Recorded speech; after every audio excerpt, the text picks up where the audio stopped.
Let's start K2Cr2O7 जो कि potassium dichromate होता है। ओके, तो सबसे पहले यहाँ पे क्रोमियम +6 में है जिसका ऑक्सीडेशन क्या +6 में है, जिसमें मतलब 3D 0 है और 4s भी 0 है।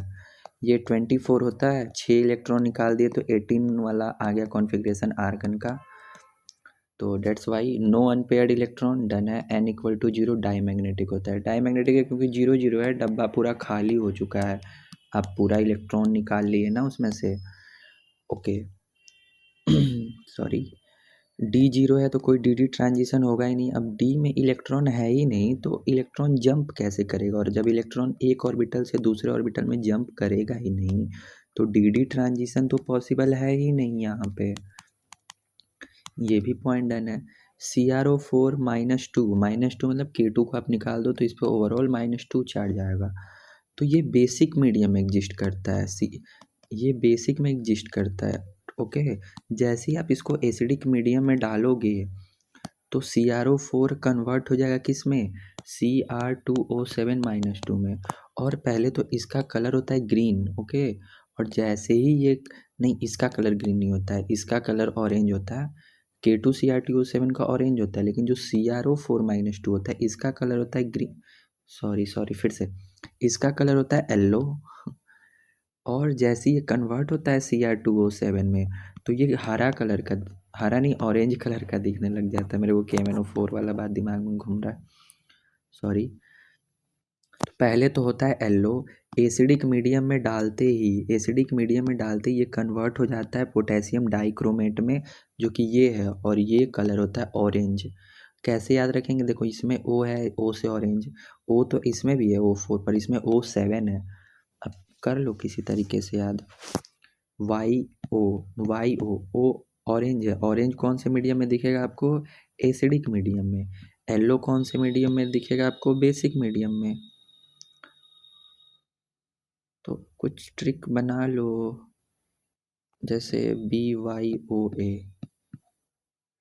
यार BOIA होता है लेकिन ये मत बनाना। BYOA ये क्या है, बेसिक में येलो।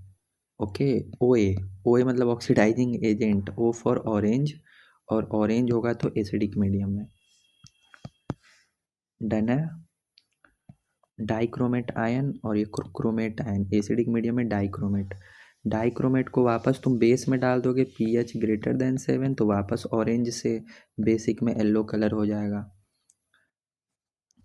डन है। Colour in CrO4 -2 and Cr2O7 is due to dd transition. नहीं, dd ट्रांजिशन तो एब्सेंट है। dd ट्रांजिशन एब्सेंट है क्यों, क्योंकि इनमें सारे डब्बे खाली हो चुके हैं। ये भी +6 में है, ये भी। तो ligand to metal charge transfer, मैंने बताया था ना, रंग का कलर ऑब्जॉर्प्शन स्पेक्ट्रा होता है। तो ऑब्जॉर्प्शन स्पेक्ट्रा मतलब दो हाई लेवल पे है, एनर्जी गैप ज़्यादा है, इलेक्ट्रॉन जंप किया तो कुछ एनर्जी रिलीज करेगा। तो ligand to metal charge transfer, यानी लिगेंड से मेटल में एनर्जी, इलेक्ट्रॉन जंप किया तो जो एनर्जी निकलेगी वही अगर विजिबल रीजन में आ गया तो आपको कलर दिख जाएगा। लास्ट वाले लेक्चर देखना, उसमें मैंने पूरा लिख के समझाया। क्या ये रिडॉक्स चेंज है, नहीं है। रिडॉक्स में एक का ऑक्सीडेशन एक का रिडक्शन होता है, यहाँ पे तो एक एक ही है। pH डिपेंडेंट इंटर कन्वर्जन है, रिडॉक्स नहीं है, pH पे डिपेंडेंट है। CrO4 -2 एंड Cr2O7 -2 में डिफरेंस देखेंगे। एक यूनिट होता है, ये तो डाइमर है, 2d p पाई बॉन्ड है, कौन से 2d पाई बॉन्ड इसमें दो हैं तो, और इसका D और इसका P। टेट्राहेड्रल एक का एक ही यूनिट है, इसमें दो टेट्राहेड्रल के यूनिट है।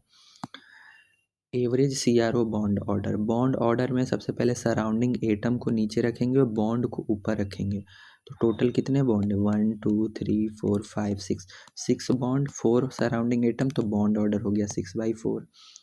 All CrO bond length are equal, क्योंकि ये पिछले वाला जैसे है कि इसमें रेजोनेंस हो रहा है तो कभी ये बॉन्ड यहाँ पे है, कभी यहाँ पे आ जाएगा, कभी ये यहाँ से हट के यहाँ पे आ जाएगा, कभी ये यहाँ पे तो यहाँ पे भी हट जाएगा ड्यू टू रेजोनेंस इक्विवेलेंट। ऐसे आपको दिखेगा थोड़ी, ये निगेटिव जंप करते रहेगा एक एक पे।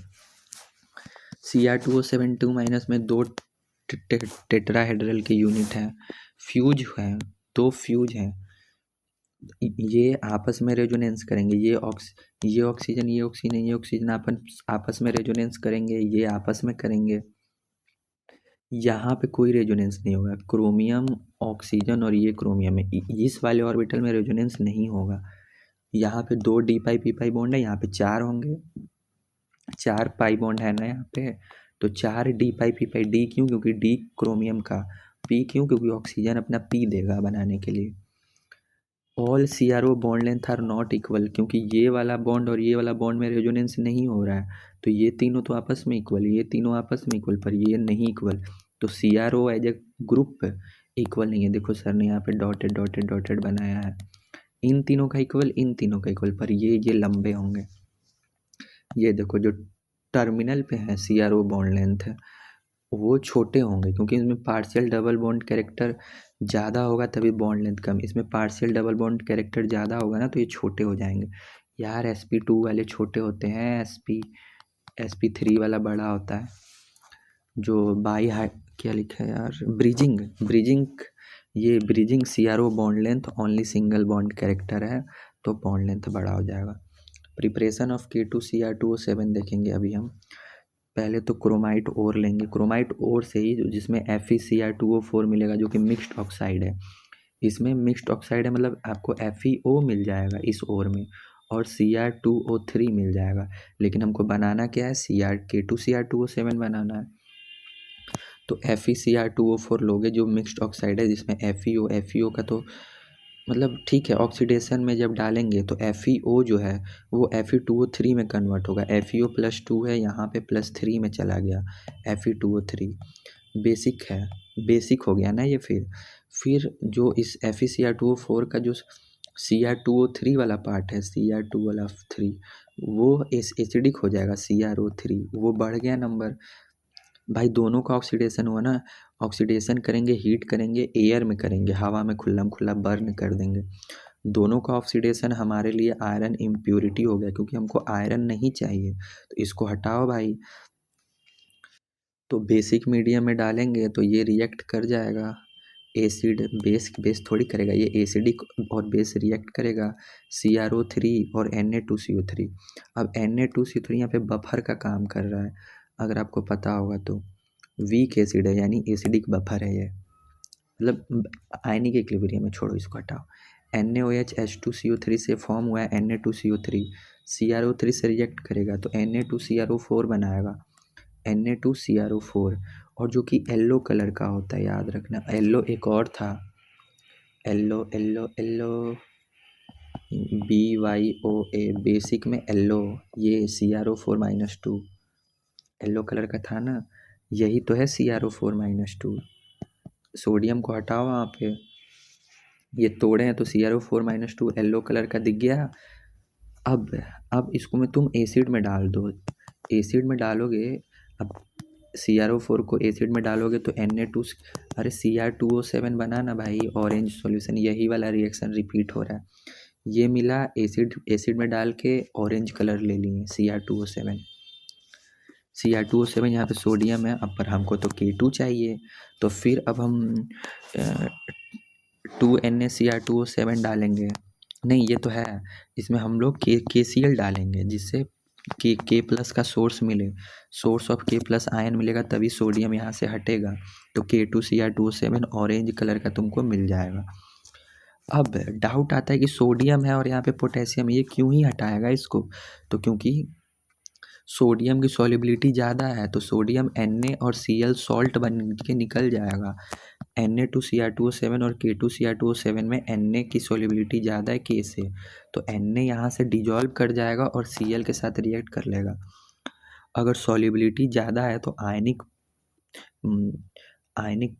प्रोडक्ट जो है वो भी ज़्यादा होगा, Ksp कम होगा, किसका, K2Cr2O7 का।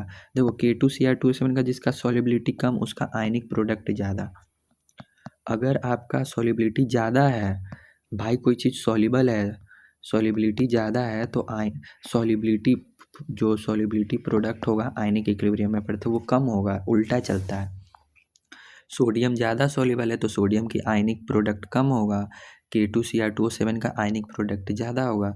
अब जो आयनिक प्रोडक्ट ज़्यादा है तो वही तो प्रेसिपिटेट बनेगा। प्रेसिपिटेट जो फॉर्म हो गया वो कंटेनर में ऐसे नीचे नीचे नीचे नीचे ऑरेंज कलर की क्रिस्टल आपको दिख जाएंगे। यहाँ पे लिखा है ना ऑरेंज क्रिस्टल, ऑरेंज कलर के क्रिस्टल मिल जाएंगे जो कि K2Cr2O7 है। जिसका आयनिक प्रोडक्ट ज़्यादा होता है वो प्रेसिपिटेट बनकर बाहर निकल जाएगा। ओके, यहाँ पे डाउट है, आप याद रखो Na2Cr2O7 है, उसमें KCl डाल दो कि यहाँ पे रिप्लेस कर देगा, K2Cr2O7 बन जाएगा। ज़्यादा कोई तामझाम करेगा तो इसमें जाएगा तो बोल देना जिसका आयनिक प्रोडक्ट ज़्यादा वही उसी का प्रेसिपिटेट बनेगा। तो तुमको पोटेशियम मिल रहा है लास्ट में, तो पोटेशियम की आयनिक प्रोडक्ट ज़्यादा, सॉल्युबिलिटी कम। भाई सॉल्युबिलिटी ज़्यादा रही तो वो पानी में ये टूटता ही नहीं। Na2Cr2O7 is more soluble than K2Cr2O7, done है। K2Cr2O7 is preferred over Na2Cr2O7 क्योंकि ये डिजॉल्व नहीं करेगा as a primary standard in volumetric analysis. जो टाइट्रेशन होता है एसिड प्लस बेस मिलाया जाता है। भाई जो सॉल्युबल है उसको तुम क्यों ही लोगे उतना, जो कम सॉल्युबल है उसको लो ताकि तुम क्रिस्टल बना के ऐसे ऐसे रख सको। Na2Cr2O7 hygroscopic in nature. Hygroscopic का क्या मतलब होता है? अब्जॉर्ब मॉइस्चर फ्रॉम एटमॉस्फेयर, मतलब कि ये जो सोडियम है ना, सोडियम वाला कंपाउंड वो मॉइस्चर ले लेगा एटमॉस्फेयर से और मास बदल देगा और एक इनएक्यूरेट रिजल्ट। वॉल्यूमेट्रिक एनालिसिस में जो ml होता है ना, 1 ml, इसका तक ध्यान रखा जाता है और ये एयर से चेंज रिएक्ट करके अपना चेंज कर लेगा, इसीलिए नहीं लिया जाता है। माइनर चेंज में भी गड़बड़ हो जाएगा। क्या ये जो वॉल्यूमेट्रिक एनालिसिस टाइट्रेशन करोगे, हमको सोडियम को हवा से भी रिएक्ट करने से रोकना है तो इससे अच्छा क्रिस्टल बना के रखो। क्रिस्टल किसका? ऑरेंज कलर का, K2Cr2O7 का ऑरेंज। देखो सी से तो क्रिस्टल भी आ रहा है, ओ से ऑरेंज। डायमैग्नेटिक होता है, D0 होता है, ऑरेंज कलर होता है, ऑक्सीडेंट होता है, ऑक्सीडाइजिंग एजेंट रहता है। क्यों?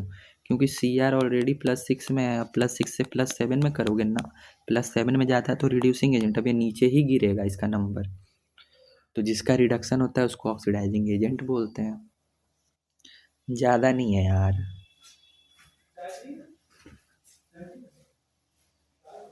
Thermal decomposition of K2Cr2O7। अब हम रिएक्शंस देखने वाले हैं। K2Cr2O7 के रिएक्शंस देखेंगे। K2Cr2O7 सॉलिड में है और बस उसको हीट करा दिया डायरेक्ट। थर्मल डिकम्पोजिशन में कोई पानी कोई एक्वस नहीं चाहिए, डायरेक्ट हीट करा देंगे तो डिकम्पोज हो जाएगा। और जो ये अनायनिक पार्ट है उससे गैस निकलेगा, सर ने बताया था पिछले वीडियो में। जो और Cr2O3 मिलेगा और K2CrO4 मिलेगा। ओके, तो थर्मल डिकम्पोजिशन करा दिए। ऑक्सीडाइजिंग रिएक्शन में क्या है? Cr2O7 जो कि ऑरेंज कलर का है, ये वाला ByOA ऑरेंज कलर का है जो Cr2O7 ऑक्सीडाइजिंग एजेंट, ये +6 में है तो रिड्यूस करके +3 में करोगे और +3 तो हाफ फील्ड स्टेबल होता है और ये ग्रीन कलर होता है। देखो आ गया ग्रीन कलर, कलर तो याद रखना ही पड़ेगा। Cr2O7 जो है, अगर वो देखो रिडॉक्स रिएक्शन होगा ना, ये अगर +6 से +3 में जाएगा, ये अगर ऑरेंज कलर से ग्रीन कलर में जाएगा तो इसके साथ भी तो कोई होगा, Fe+2 Fe+3 में जाएगा, Sn+2+4 में, S-2 S0 में, लेकिन Cl- Cl2 में नहीं जाएगा। जो KMnO4 था पीछे वो I- F Cl- Br- सबको Br2 और Cl2 ये सब में कन्वर्ट कर देता था एसिडिक मीडियम में, लेकिन यहाँ पे ये नहीं कर पा रहा है। तो इससे ये पता चल रहा है कि MnO4- तो कर दे रहा है जो कि लास्ट लेक्चर में था, तो वो तो टॉप पे रहेगा कि Cr2O7 Cl- को नहीं करना है, मतलब इसकी औकात ही नहीं कि Cl को हटा दे। तो Cl की औकात ज़्यादा है, Cl की औकात ज़्यादा है, तो ऑक्सीडाइजिंग पावर या एजेंट में Cl2 ज़्यादा आ जाएगा Cr2O7 से। सर ने ये लास्ट वाला रिएक्शन बताया पिछले लेक्चर का। ये +3 है तो T2GE3, T2G3 half field stable है। Both oxidising agent. अच्छा, Cr2O7 जो है या K2Cr2O7 ले लो तो ये +6 में है और ऊपर से ये ऑरेंज कलर का है। अब ऑरेंज कलर का है, क्रिस्टल भी है, तो अब तुम CO2 डालोगे तो CO2 तो पहले ही +4 में, ये नहीं बदलेगा क्योंकि ये भी ऑक्सीडाइजिंग एजेंट है, इसका घटेगा नंबर यार। अब कार्बन +4 से ज़्यादा कभी दिखे हो? कभी नहीं देखे हो। और क्रोमियम को +6 से ज़्यादा कभी देखो नहीं देखे हो। तो दोनों ऑक्सीडाइजिंग एजेंट है, दोनों पावरफुल है, तो कोई पीछे नहीं हटेगा, रिएक्शन नहीं होगा, कोई एक दूसरे को इलेक्ट्रॉन ना देगा ना लेगा। और ये MnO4- के लिए भी है, क्यों Mn यहाँ पे +7 में है, CO2 +4 में है, तो +7 से ना ये +8 में जाएगा, ना +4 से ये +5 में जाएगा। तो जब जाएगा ही नहीं तो रिएक्शन नहीं होगा भाई। इलेक्ट्रॉन का चेंज होगा, ट्रांसफ़र होगा, तभी तो रिएक्शन होगा। अब SO2 है तो SO2 SO +4 में है, तो ये +6 में जा सकता है, +6 में जाएगा, 2 इलेक्ट्रॉन ये ले लेगा। तो क्रोमियम कहाँ था, ये +6 से क्रोमियम +3 में आ गया, तो ग्रीन कलर का फिर से कंपाउंड बनता है, ऑरेंज से ग्रीन अगेन, Cr2SO4 3।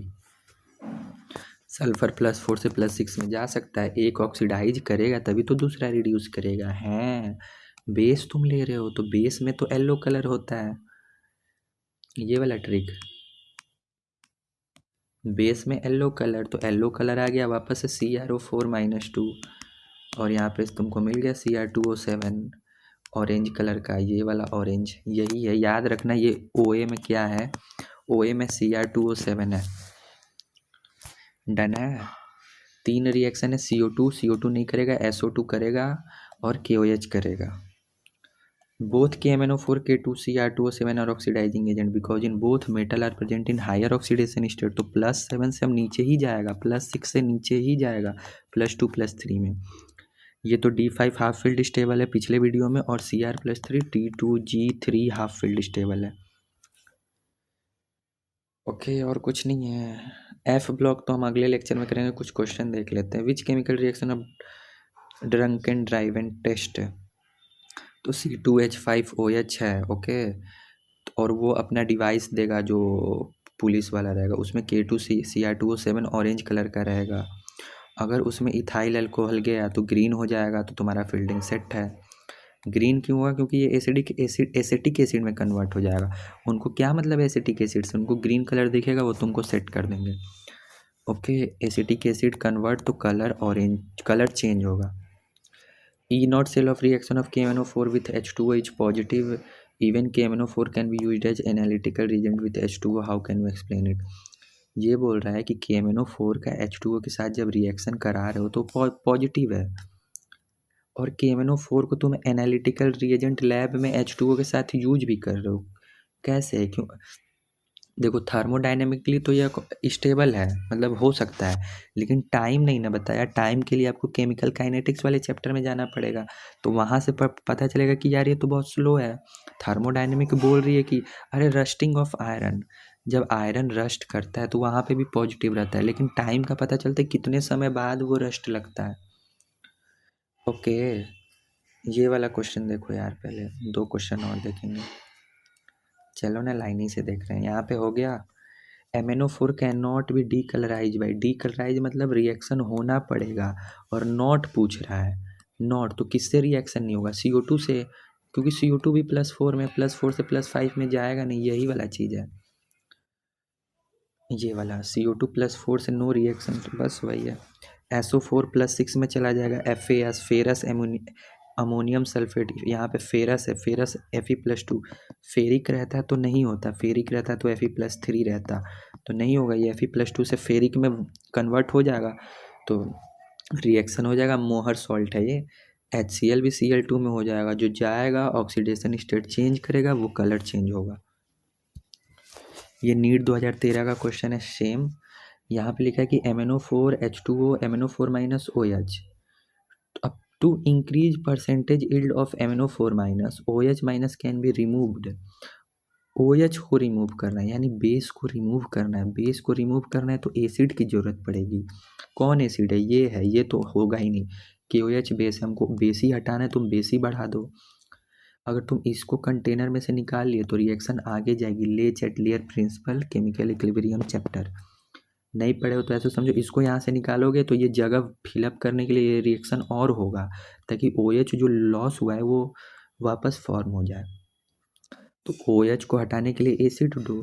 अब एसिड भी ऐसा देना है कि वो OH से ही रिएक्ट करे, इससे ना रिएक्ट कर ले, नहीं तो हमको फिर ये मिलेगा ही नहीं। तो इसीलिए HCl, SO2 और CO2 में हमको ध्यान देना है। तो CO2 तो MnO4 से रिएक्ट करेगा ही नहीं, SO2 को लोगे तो प्रॉब्लम है, ये +4 में है और MnO4 यहाँ पे +7 में आई थिंक है। तो +7 और +4, तो ये +4 से +6 में चला जाएगा और ये +7 से नीचे आ जाएगा +2 में नीचे आ जाएगा ना। तो ये रिएक्ट कर लिया, तो ये तो कंटेनर में मिलेगा ही नहीं। और तुमको क्या करना है, तुमको यील्ड बढ़ाना है, ये ना कि MnO4 को ही हटा दे। तुमको OH को हटाना है ताकि यील्ड बढ़े। MnO4 वैसे ही रहना चाहिए। तो मतलब को तुम ऐसा लो एसिड जो इससे रिएक्ट करके इसको हटा दे लेकिन इसको ना तंग करे। तो CO2 यहीं पे देखा, CO2 नहीं करता है रिएक्ट Cr2O7 से और MnO4 से भी, यहाँ पे Cr2O7 है। HCl रिएक्ट करके Cl2 Mn+2, यहाँ पे Mn+7 में, +7 से +2, यहाँ पे भी +2 में आ गया एसिडिक में वापस, पर CO2 से नहीं करेगा। It is not working any more वाला कंडीशन आ गया। बेस हटाना है, बेस नहीं ऐड कर सकते, बेस को ही हटाना और तुम बेस को ही ऐड कर रहे हो। टू फॉरवर्ड रिएक्शन को फॉरवर्ड रखने के लिए बेसिक मीडियम नहीं चाहिए, एसिडिक मीडियम की जरूरत है to proceed reaction forward. NCERT का क्वेश्चन डायरेक्ट नीड में वही है, the reaction can go to completion by removing OH minus ion by adding CO2। ये आया कि MnO4 वाला अगेन सवाल कि FAS के साथ कर रहे हो जो कि Fe+2 देगा, वो मोहर सॉल्ट। तो सब बोल रहा था कि CO2 यूज कर लो, टाइटरेशन में CO2 नहीं यूज कर सकते, एसिड भी लाओगे कि MnO4 है। ओके, कौन सा एसिड यूज हो सकता है? HCl, HBr, HI नहीं यूज होगा। क्यों नहीं यूज होगा मैं बताऊं, क्योंकि ये KMnO4 को बदल देगा। टाइट्रेशन में MnO4 और FAS ये दोनों आपस में ही अपने में जो करना है करे, तीसरा नहीं आना चाहिए इन लोग के बीच में। आप समझ रहे हो, एसिड को डालने पे कोई फ़र्क नहीं पड़ना चाहिए। अब HCl, HBr, HI आएगा तो ये MnO4 माइनस के साथ रिएक्ट करके Cl2 Br2 I2 में जाएगा और इस बेचारे को MnO4 माइनस को Mn+2 में कन्वर्ट कर देगा। पर हमको क्या चाहिए, तो Mn+2 को कौन कन्वर्ट किया, ये एसिड किया, हमको नहीं चाहिए फिर ये HNO3 इस बार MnO4 माइनस को कुछ नहीं किया, वो तो सेम है। HNO3 जाके Fe+2 को Fe+3 में कन्वर्ट कर दिया, तो यहाँ पे भी चीटिंग हो गया। Fe+2 Fe+3 में जाए लेकिन वो MnO4 माइनस ही कन्वर्ट करेगा, दूसरा नहीं। डाइल्यूट और कॉन्सेंट्रेटेड में लड़ाई छिड़ गई। तो डाइल्यूट वाला बस अपना एसिडिक प्रॉपर्टी दिखाता है, तो ओनली एसिडिक, तो KMnO4 से HMnO4 बन जाएगा। ओके, डाइल्यूट वाला कोई छेड़छाड़ नहीं करेगा, ओनली एसिडिक H+ पानी निकाल देगा। कॉन्सेंट्रेटेड वाला दुष्ट है, ये जहाँ देखो ना तो पानी निकालता है, H2O आउट कर देगा। KMnO4 ऑक्सीडाइजिंग एजेंट है, कॉन्सेंट्रेटेड H2SO4 ले रहे हो तो ये भी ऑक्सीडाइजिंग एजेंट है, लेकिन ये ज़्यादा है इससे ऑक्सीडाइजिंग एजेंट के मामले में, तो ये एसिड की तरह काम कर देगा।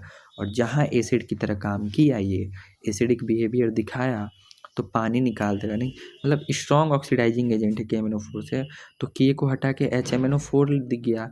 अब दो HMnO4 को ऐसे ही पकड़ के लाएगा और ये एक H2 और इधर का एक O, 4 है तो 3 कर देगा, तो Mn2O7 मतलब पानी निकाल देगा। तो रिएक्ट कर लिया ना, KMnO4 है यहाँ पे Mn2O7 में कन्वर्ट कर दिया। कॉन्सेंट्रेटेड इसीलिए डाइल्यूट वाला लेंगे, डाइल्यूट वाला केवल एसिडिक प्रॉपर्टी शो करेगा। कॉन्सेंट्रेटेड ले लेते लेकिन ये एसिडिक भी शो कर रहा है, ऑक्सीडाइजिंग भी शो कर रहा है।